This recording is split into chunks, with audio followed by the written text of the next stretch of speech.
¿Qué es el bitajón y cómo podemos tener confianza absoluta en Hashem? Arranquemos por el primer enunciado. ¿Qué es bitajón?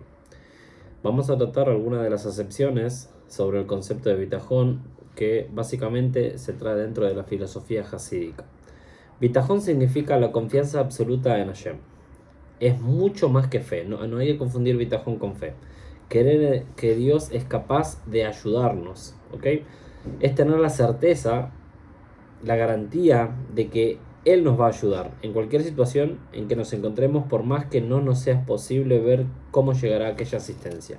Implica tener la plena confianza en que todo proviene de Hashem y que Él no está limitado por las leyes de la naturaleza. La fe no supone necesariamente lo mismo, porque es posible creer en el poder de Dios, pero no tener la certeza de que Él nos va a ayudar. Entonces acá tenemos la clara diferencia entre fe y bitajón. La fe es creer de que Dios te puede ayudar. El bitajón es tener la seguridad y la certeza. No hay duda, no hay espacio para la duda dentro de lo que sería lo que uno pide, lo que uno está exigiendo o como quiera llamarlo. ¿Ok? El concepto de bitajón entonces proviene de la palabra hebrea batuach, seguridad, confianza, garantía, y tiene origen en la Torá. En el Sefer de Devarim 7:9, Hashem le dice, Moshe le dice al pueblo, ten confianza en Hashem. Acá usa el término batuach, de bitajón, seguridad, confianza, garantía. O en Devarim 21, que Moshe le dice al pueblo que cuando salgas a la guerra contra tus enemigos, no temas, ¿ok? Entonces acá tenemos otra expresión de bitajón, de seguridad, garantía, confianza. Entonces existen dos opiniones con respecto a este último versículo, hacia el tema de la guerra. Hay quienes dicen que cuando Hashem nos comunica que no temiéramos aquello, era una promesa, y otros dicen que se trata de una orden. O sea, algunos dicen de que en el momento adecuado no vamos a tener miedo, otros dicen que en el momento adecuado no hay que tener miedo. Entonces es una sutil diferencia que según los mefarshim, pero en definitiva el concepto de bitajón sigue siendo el mismo. Es tener la confianza de sea cual sea la situación, tener la garantía, la seguridad y la confianza de que va a ser así. Y si Hashem te dice que no tengas miedo porque vas a ganar, no tengas miedo porque vas a ganar. Es literalmente eso, que es distinto al concepto de fe. Porque la fe es, ok, puede ser que pase o puede ser que no. El bitajón no te deja duda para puede ser que no. Vos cuando tenés bitajón es, va a pasar y va a pasar. No hay alternativa, ¿ok? Una manera de entender el concepto de bitajón es que implica tener la confianza absoluta de que todo lo que Hashem hace es para bien, por más que desde nuestra perspectiva limitada no podamos entenderlo, y que en consecuencia debemos ver cualquier cosa que nos sucede como lo mejor que nos podría ocurrir en el momento. ¿Ok? Esta es una visión bastante buenista, pero ahora con los ejemplos que trae vamos a entender el por qué esto es así. ¿Ok? Hay el primer ejemplo famosísimo de la Gemara. La famosísima historia de Nahum Ish Gamzu, un hombre al que los judíos habían enviado a ver al emperador de Roma con un cofre lleno de diamantes y piedras preciosas, con la esperanza de que anulara ciertos malos decretos que había sobre el pueblo de Israel en ese momento. En el trayecto, Nahum se detuvo en una posada donde, sin que él se diera cuenta, el dueño de la posada le cambió los contenidos del cofre por arena. Cuando se presentó ante el emperador, este quedó enfurecido, y al ver que el contenido del cofre era arena, entonces apareció Eliyahu Naví frente al emperador y le dijo al César que tal vez aquella arena era como la que había usado Abraham en su guerra contra los 4 reyes, la cual al ser lanzada al aire se transformaba en lanzas y flechas.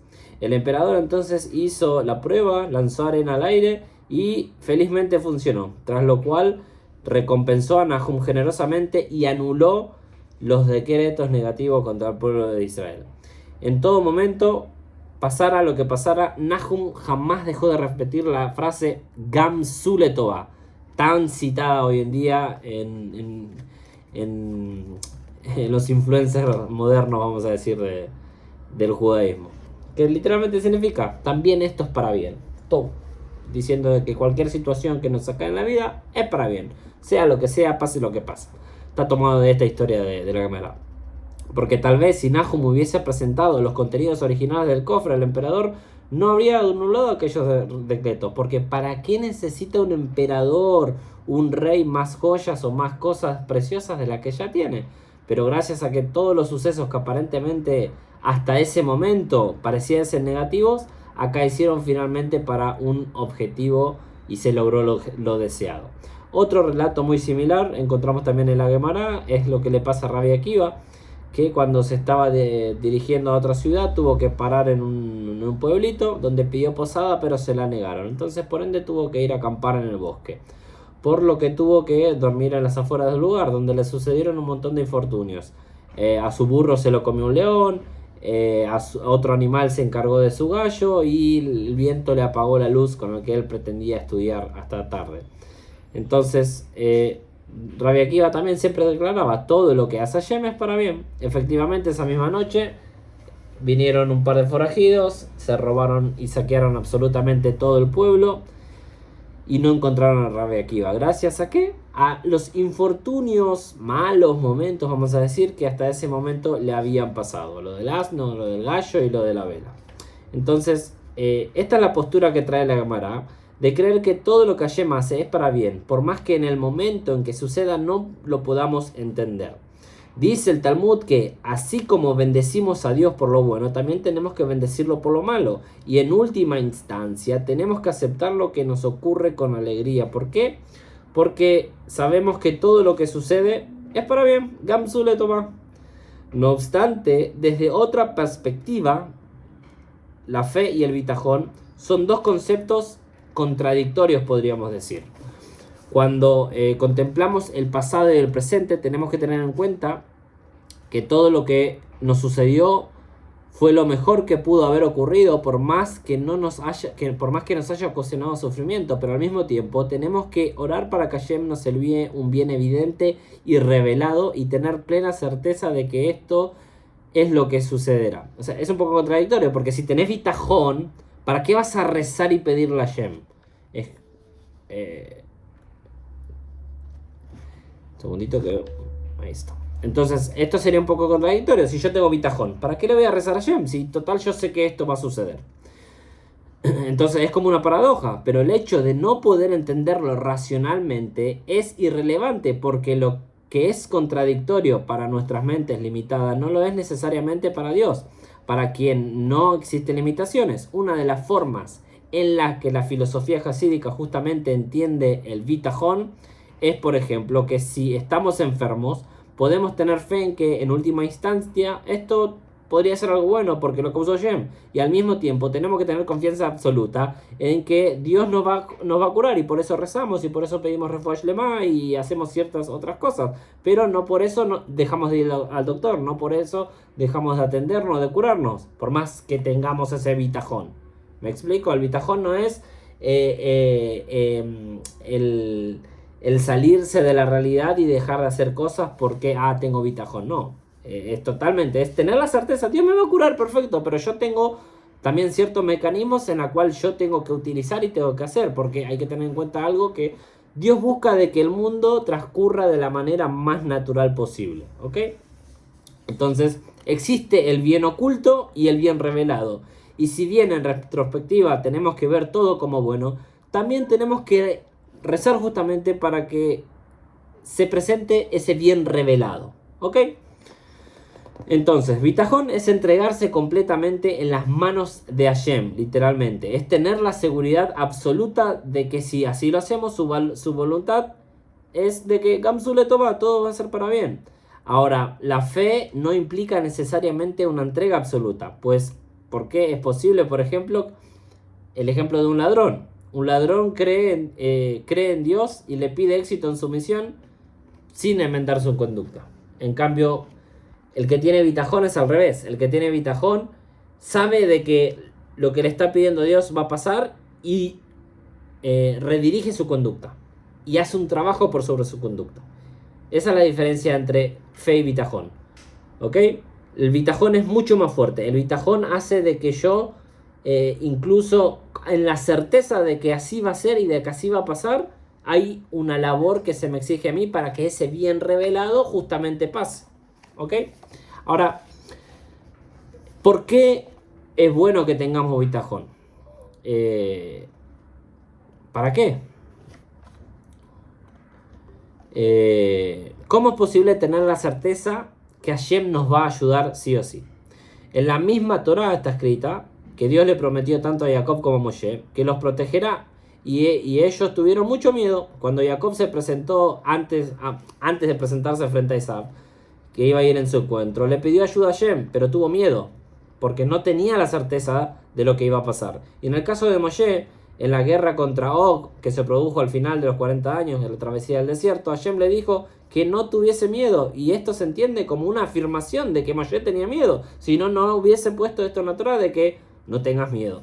Entonces, existen dos opiniones al respecto del tema. Una de ellas afirma de que es un elogio hacia Jacob y hacia Moshe, que a pesar de que Hashem les había prometido de que los protegería en sus batallas o en todo momento, ellos fueron tan humildes que aún así temiesen no ser merecedores de aquella protección. ¿Okay? Esto como muy sadiki, muy piadosos. Pero hay otra opinión que dice que este temor era incorrecto porque Hashem les había hecho una promesa y ellos no tenían bitajón completo en Hashem. ¿Okay? No obstante, cabe aclarar que cuando hablamos de los pecados de los grandes justos, esto ha de entenderse como de acuerdo con su nivel, que no habían llegado a la entrega absoluta a Hashem. Entonces, no es que pecaran como nosotros los imaginamos o como nosotros pecamos, sino que ellos llegaron a un nivel tan perfecto como al que sí o sí tenían que haber llegado. Entonces, digamos que la transgresión de ellos a su vez también es mucho más fuerte. Entonces, acá tenemos dos ejemplos claros de dos patriarcas que en algún momento le faltó ese bitajón. Tenían fe, por supuesto que tenían fe en Hashem, pero no tenían esa seguridad necesaria al final para llevar a cabo lo que Hashem les había dicho, o lo que les había prometido en definitiva, que es de que Dios iba a estar con ellos y los iba a cuidar. Entonces, ¿por qué nosotros, las personas comunes, que no somos patriarcas, no somos profetas, no somos Moshe Rabbeinu ni nada de eso, nos consideramos merecedores de la ayuda divina? Esto se puede explicar de la manera siguiente. Cuando una persona expresa una confianza absoluta en Dios y tiene la certeza de que Dios le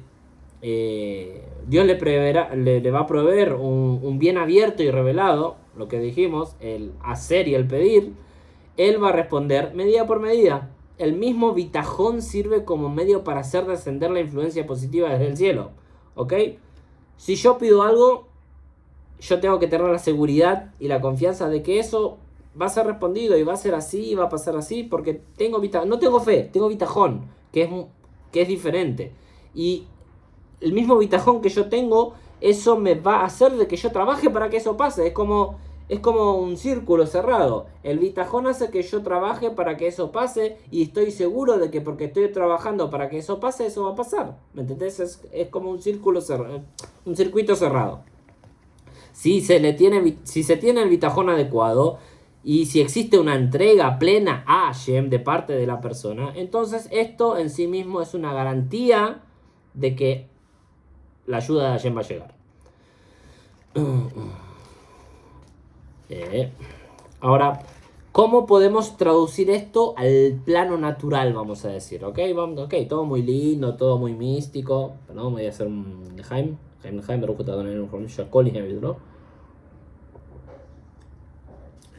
¿Cómo lo bajamos un poquito más? Porque ahora todo muy lindo. Seguridad, bitajón, Hashem, Jacob, Moshe. Ahora, la frase que dice Dios ayuda a quienes se ayudan a sí mismos pareciera ser una contradicción del concepto de bitajón. ¿Por qué? Porque puede implicar que se debe confiar en Hashem y tener la certeza absoluta de que Él nos va a proveer de todo lo bueno, independientemente de lo que parezca suceder dentro del plano natural. ¿Ok? No solo tenemos que tener fe en su poder para ayudarnos, sino confiar en que así lo va a hacer. Porque si realmente ponemos nuestra confianza en Hashem y sabemos que Él es el ilimitado, Él nos va a traer una solución a nuestros problemas, porque Él es el que manda, Él es Dios y no la naturaleza. Ahora bien, Esto significa que aun si alguien se halla en una peor situación posible, nunca tiene que perder la esperanza, como dicen nuestros sabios en la Gemara. Incluso si hay una espada afilada contra el cuello de una persona, no se tiene que perder la esperanza de la misericordia de Hashem. No solo no se debe perder la esperanza, sino que no se debe creer de que Hashem no traerá la salvación. Entonces, ahí tenés la diferencia entre la fe y el bitajón. Incluso en los momentos más terribles, vamos a decir, cuando la persona peor la está pasando, la persona que tiene bitajón está segura de que, ok, sí, son situaciones naturales de la vida necesarias que pasen para que llegue esa salvación, vamos a decir. Son conductos naturales que Dios utiliza porque vivimos en este mundo, la mateva, en este mundo natural, que se rige básicamente por las leyes naturales de la creación del mundo, y tiene que suceder así, pero eso no significa de que eso va a ser malo a nuestros ojos, por supuesto, todo el tiempo, sino que es un proceso necesario para un fin mayor.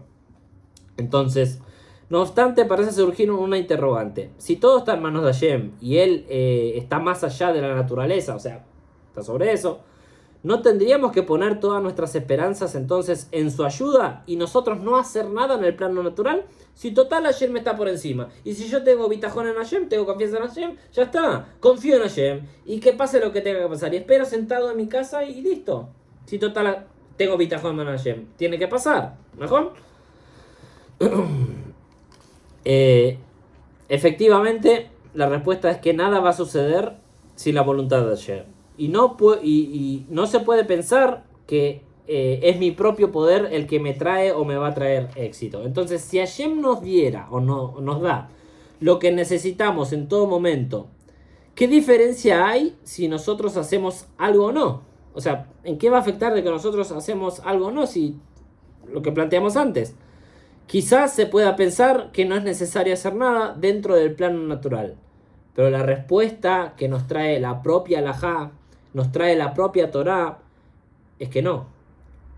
Por empezar, la ley judía nos dice que por más que todo dependa de Hashem, nosotros tenemos que actuar de acuerdo con las leyes de la naturaleza. Nosotros no podemos... Hashem está por sobre la naturaleza, entonces tenemos que hacer para que las cosas se den de la manera más natural posible dentro de este mundo en el cual nosotros coexistimos con toda la creación. Entonces, de hecho, no se puede decir me voy a quedar sentado en mi casa y no voy a trabajar porque confío en Dios, Él me va a dar todo lo que necesito.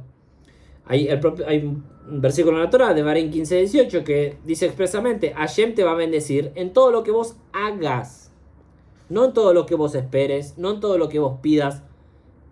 ¿Cómo te bendice Hashem?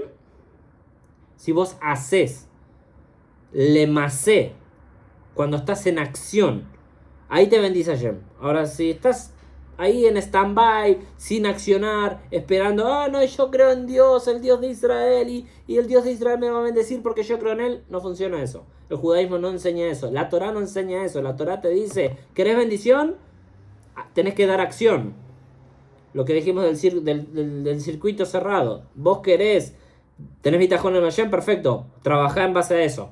Demostrar el bitajón en Hashem y vas a ver cómo el círculo empieza a funcionar, empieza a girar y no para. Entonces, la Torah nos dice de que Hashem te bendecirá en todo lo que hagas. La primera parte del versículo nos dice claramente que las bendiciones provienen de Hashem y no de nosotros. Pero la segunda parte da a entender que nosotros, desde nuestro lugar, tenemos que hacer algo para que tenga lugar esas bendiciones. En cuanto a nosotros hacemos nuestra parte, que Hashem nos bendice, en la cual Hashem nos bendice, lo cual implica que Dios ayuda a quien, el postulado que hicimos al principio, Dios ayuda a quien se ayuda a sí mismo. O sea, imagínate lo loco que es esto, que el tema del bitajón tiene que ver con el accionar de uno mismo. ¿Querés tener bitajón en Hashem? Empezá a trabajar en eso. Empezá a hacer para recibir. Primero está la acción y después está la recompensa. Así funciona el judaísmo. Por eso se llama mitzvah, una orden. Una orden. ¿Y cuál es el sahar? La recompensa de una orden es otra mitzvah. ¿Y cuál es el sahar? Y así sucesivamente. Entonces, ¿qué es eso? Es un trabajo. Vos para recibir recompensa por algo tenés que trabajar. Lo mismo pasa en el mundo espiritual, vamos a decir. ¿Querés bendiciones? Trabajá en las bendiciones. ¿Querés ¿Querés tener dinero? Trabaja. ¿Querés tener salud? Cuida tu cuerpo, anda al gimnasio, hace deporte. Pero no le pidas a Hashem, oh Hashem, quiero tener los cuadraditos en el estómago, quiero tener salud, quiero respirar bien, pero fumo como una chimenea, o tomo como o tomo como albañil recién pago. No, las cosas tienen que ser recíprocas. Así como yo pido, tengo que dar, y así como yo doy, voy a recibir. El circuito cerrado. Entonces, pasemos ahora un poco. Vamos a ver dos partes. La parte de milagrosa, vamos a decir. Aunque no, me parece que esto no sé si. Vamos a verlo. Hashem quiere que vivamos de acuerdo con un orden natural, como dijimos antes. Y la pregunta es, ¿por qué? Si de todos modos todo proviene de Dios, ¿para qué es esta su voluntad y no quiere que pongamos nuestra fe en los milagros? O sea, si estamos diciendo de que Dios quiere que vivamos de manera natural, ¿y qué pasa con los milagros? ¿Qué pasa con las cosas que se describen en la Torá, con todo, no sé, partición del Mar Muerto, del Mar Rojo, las nubes de gloria, las plagas y todas esas cosas? ¿En qué lugar quedan? Y dice así: está escrito que Hashem prefiere no modificar las leyes de la naturaleza y solo hace milagros cuando existe una razón especial para ello, como lo que mencionábamos antes, la apertura del Mar Rojo, cuando el sol se detuvo en el Sefer Yoshua y cosas como esa. La Gemara, en el Tratado de Shabbat 53b, nos dice que había un hombre justo cuya esposa lamentablemente había fallecido dejando un bebé. Como no había nadie para que amamante al bebé, Dios hizo un milagro para que ese hombre diera el pecho. Primero, la Gemara elogia enormemente la misericordia, la grandeza de Hashem, que hizo que cambie la naturaleza del mundo por causa de que una vida se salvase. Pero por otro lado, también expresa de que en definitiva, la Gemara dice, esto termina siendo malo. Porque está por sobre las leyes de la naturaleza, no se dan las cosas de manera normal. Y Dios quiere que las cosas se den de manera normal, de acuerdo con las leyes de la naturaleza. Si estamos en tierra seca, no nos vamos a ahogar. Y si nos hallamos en medio del agua, sí. Más para Dios no hay ninguna diferencia, porque después de todo, quien creó todas las cosas y las leyes es Hashem. Entonces, en la filosofía jasídica se enseña de que todo proviene de Dios y no de nosotros, pero el que desea que hagamos un receptáculo dentro del plano de la naturaleza para poder recibir sus bendiciones es Hashem. Hashem no creó el mundo para dirigirlo por milagros y cosas sobrenaturales, todo lo contrario. Vos a lo largo del relato de la creación vos vas viendo de que cada vez va adquiriendo un carácter mucho más humano absolutamente todo lo que está pasando. Y es justamente esa es la manera en la que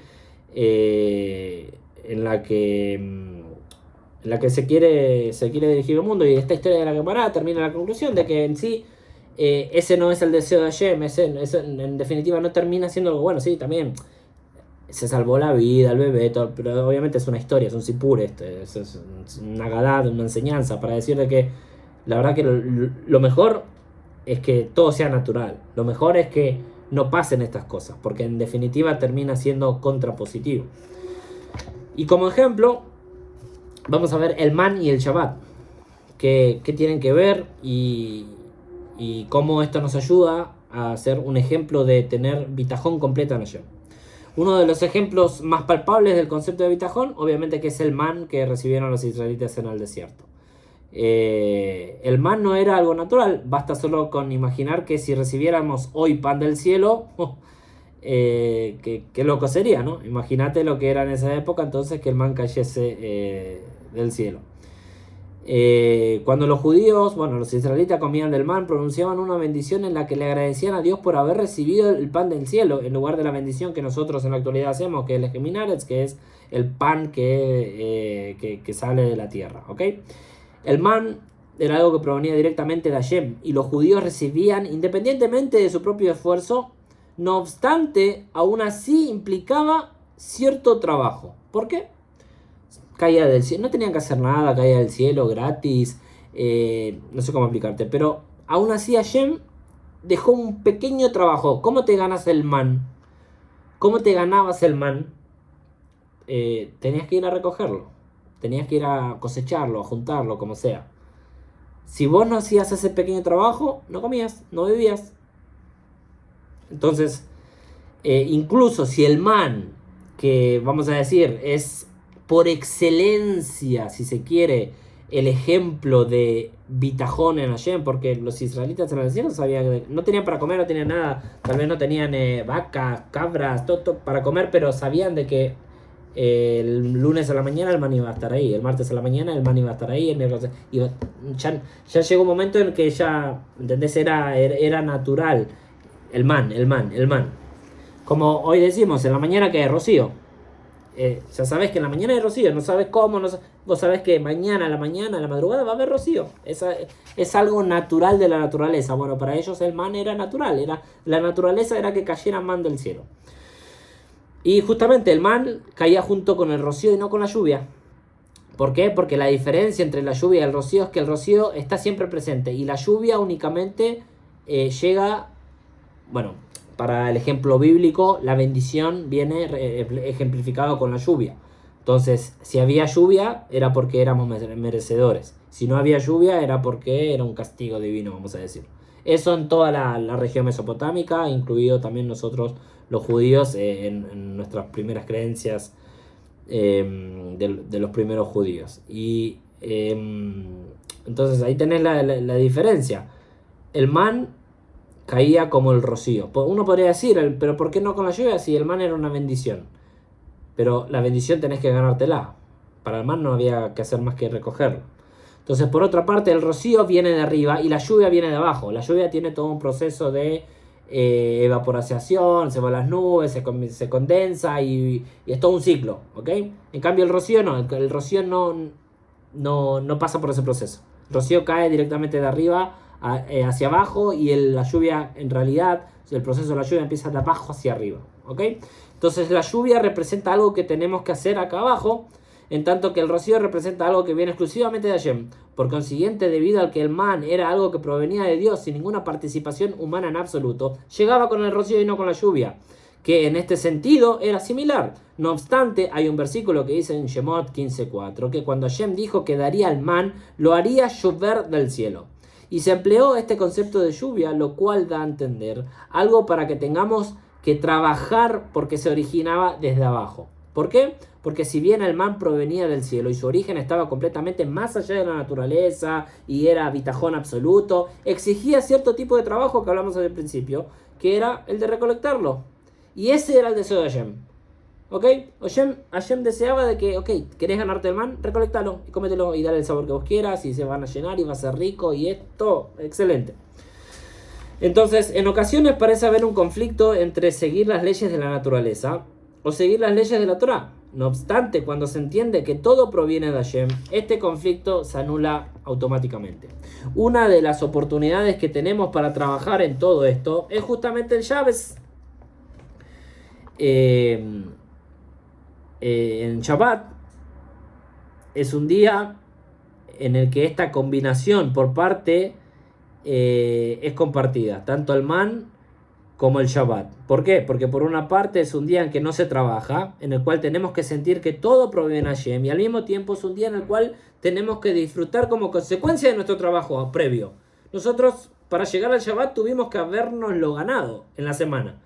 Porque según el pasuk de la Torah, tenemos 6 días que vas a trabajar y el séptimo vas a descansar. Entonces, los 6 días anteriores tuviste que haberte ganado el Shabbat para poder descansar el Shabbat. Entonces, si desde el punto de vista natural lo tenemos porque lo trabajamos, pero Hashem nos dijo que en este día no vamos a trabajar para darnos el bitajón de que todo proviene de él, el mayor propósito del Shabbat es en realidad influenciar al resto de la semana. ¿Para qué? Para hacernos entender que también los frutos de nuestros esfuerzos, en el orden natural de las cosas que provienen de la bendición de ¿quién? De Hashem. ¿Ok? El sentido justamente de la Abdalá. Muchas veces la Abdalá se enseña como la división. Y acá hay un hidush muy importante que en realidad la Abdalá es la unión, te diría yo. ¿Sabes por qué? Porque la Abdalá viene ¿a qué? Sí, también viene a marcar la finalización del Shabbat y el inicio de la semana. Pero también viene a marcar de que toda esa santidad de Shabbat se distribuye al resto de la semana. Entonces, en cierto sentido, el Havdalah lo que está haciendo es, vamos a decir, salpicar de la santidad del Shabbat que te ganaste con el trabajo previo de la semana y que lo guardaste, y que lo festejaste, y que lo celebraste, y que bendeciste, que comiste, que rezaste, y que toda esa santidad se traspase para el resto de la semana. Entonces, en cierto sentido, la Havdalah, que es la ceremonia que da por terminación el Shabbat técnicamente, no es separar este día especial de los días de la semana, es todo lo contrario, es para conectarlo con los días de la semana e incluyo en ellos el espíritu sabático. Porque en Shabbat es el día en que no trabajamos. Es fácil sentir que todo proviene de Hashem. Ahora, no obstante, en el día o en el momento en que finaliza, es mucho más difícil sentir esta verdad de que ya se terminó la santificación. Y es entonces que tenemos que llevar la influencia de Shabbat a los días de la semana. ¿Y cómo hacemos eso? Con la Havdalah. Hashem quería que viéramos que todo proviene de él, incluso la naturaleza, y que las recompensas de nuestros esfuerzos en el plano natural también proceden de Dios. Y este es justamente uno de los inyan, uno de los puntos de para qué y el por qué guardar Shabbat. La razón por la que tenemos que trabajar no es porque tenemos o deseemos hacerlo, sino porque es una mitzvah que nos dijo Hashem en la Torah. Es una mitzvah como cualquier otra, como por ejemplo ponerse tefilín. Porque no nos ponemos tefilín. ¿O por qué nos ponemos tefilín? Porque eso es lo que nos dijo Hashem, y de igual modo nos dijo que trabajáramos. Y entonces tenemos que trabajar. Y ese trabajo trae recompensa. Y esa recompensa, ¿cómo me hago acreedor de esa recompensa? Con el bitajón, con la seguridad, con la confianza de lo que me está diciendo la Torah, de lo que me está enseñando. Entonces,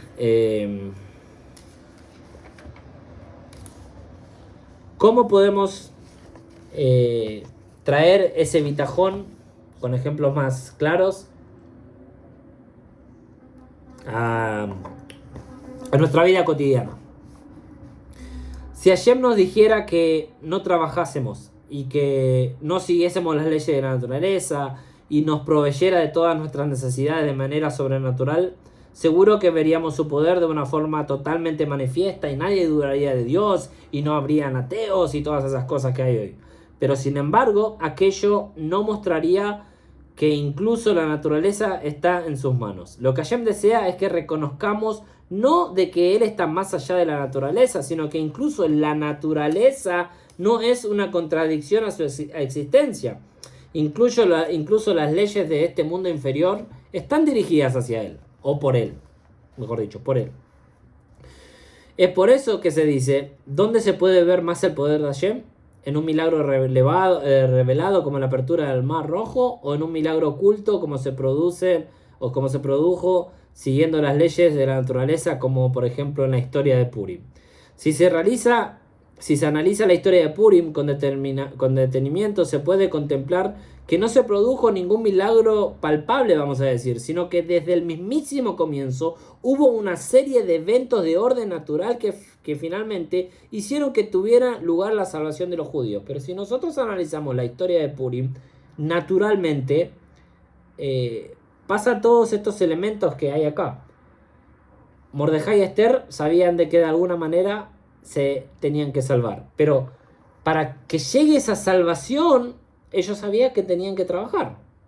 Ellos tenían por supuesto el bitajón de que se iban a salvar, pero ellos no se quedaron de brazos cruzados. Nosotros somos judíos y estamos acá, y como ella es la reina, Dios nos tiene que salvar. No, se pusieron a trabajar, se pusieron a buscar la manera en la cual ellos podían salvar al pueblo. La acción y el bitajón están totalmente de la mano. La mayoría de la gente diría que los milagros evidentes son superiores, por supuesto, a los que suceden dentro del orden natural, porque dan mucho más testimonio dentro del colectivo humano, vamos a decir. El milagro sobrenatural pone de manifiesto que Hashem es más fuerte que la naturaleza, pero no nos muestra que también no nos muestra que también podemos ver el poder de Dios dentro del mismísimo orden natural de las cosas, ¿ok? Lo saca del contexto en el cual literalmente nosotros vivimos. El nivel más elevado lo logramos cuando nos insertamos en el orden natural y aún así comprendemos que también esto proviene de Hashem. La naturaleza no es algo independiente de Dios como mucha gente cree. Y esto se aplica a todos nosotros, incluso a los grandes justos, porque, por ejemplo, cuando Jacob se enteró de que Esaú lo iba a atacar, le oró a Hashem, pero también ¿qué hizo? Le oró a Hashem y listo, ahí se quedó y se fue a encontrarlo. No, se preparó con el rezo religioso, se preparó militarmente y se preparó políticamente. ¿Ok? Dentro del plano de la naturaleza, diríamos. Entonces, cuando Abraham e Isaac descendieron a Egipto, actuaron dentro del orden de la naturaleza para no caer en prisión delante del faraón. No hay sino unas pocas excepciones a lo largo de la historia, como el caso de Yosef, quien se halla en un nivel tan elevado que reconocía la verdad de Hashem en este mundo físico sin necesidad de someterse a las leyes de la naturaleza. Esto lo vemos, por ejemplo, de la siguiente manera. Abraham, Isaac y Jacob eran pastores y la razón que se da de esto es que temían que si estuvieran en la ciudad, aquello perjudicaría su servicio divino. Todos conocemos las dificultades de vivir en lugares, en ciudades, ¿no? Todo lo que implica vivir en una ciudad y sobre todo, vamos a decir, rodeado de gente que no es igual a vos, como el ejemplo que está planteando acá. Entonces ellos eligieron ser pastores. Porque el pastor saca las ovejas al campo, se sienta en soledad y se puede conectar su mente con Hashem. Esta es una clásica explicación que se trae por qué los Shvatim, por qué los patriarcas eran todos pastores. Y el único que no fue pastor de todos fue Yosef Atzadik. De hecho, él estaba introducido en lo peor de la época, que era Mitzrayim, que era Egipto, pero aún así él fue el más elevado de ellos. Y lo que se va a explicar acá. Yosef no era pastor, los pastores eran sus hermanos. Cuando él fue esclavo en Egipto, como encargado de la casa de Potifar, actuó como un hombre justo y cuando llegó a ser el segundo hombre más importante del reino, jamás dejó de ser el mismo hombre justo. Esto es algo que Abraham, Isaac y Jacob no podrían haber hecho. Ahora, Yosef se hallaba en un nivel especial, en el cual el carácter físico de la naturaleza no lo podía cubrir la verdad de Hashem en lo absoluto. O sea, él veía a Hashem en absolutamente todo y en todo momento. Mientras que otros justos tenían que trabajar en eso para poder ver a Hashem. Los otros patriarcas, si no eran Retzom, ellos sabían de que, no se podían conectar con la divinidad si no era de esa manera. Y por eso es que cuando le reveló el sueño al sirviente del faraón y le pidió que mencionara su nombre en la corte, fue castigado por Hashem con 2 años más de prisión, pues dado su nivel espiritual no hacía falta seguir las leyes de la naturaleza. Él tenía que haberse apoyado exclusivamente en el Bitajón Hashem. Dios me va a librar, punto. Entonces existen 2 niveles en el reconocimiento de la naturaleza por parte de Hashem. El primero es que la persona vive de acuerdo con las leyes de la naturaleza, pero lo hace solo en aras del cielo. Y luego está el nivel en el que no es necesario hacer nada. El Zohar habla de un gran justo que incluso cuando tenía su comida frente a la mesa, le pedía a Hashem, otórgame la comida. ¿Por qué? Si la comida estaba enfrente de él, y eso era para que... para él la naturaleza no significaba nada y no había ninguna diferencia entre sí desde su punto de vista físico y la comida, y si la comida estaba ahí o no. Él sabía cómo funcionaba el circuito. Él, por más de que tenía todo, él seguía trabajando en eso para que le llegase. No cortó nunca ese circuito. No obstante, el nivel que tenemos para alcanzar nosotros es entender que también este mundo físico es de Dios. Y cuando sembramos algo, tenemos la certeza de que va a crecer, porque eso es lo que Hashem nos dijo en definitiva. Entonces tenemos que tener la confianza absoluta en Bitajón, en la ayuda de Hashem, y al mismo tiempo seguir las leyes de la naturaleza, porque Dios quiere que convivamos y compartamos el mundo en su orden natural.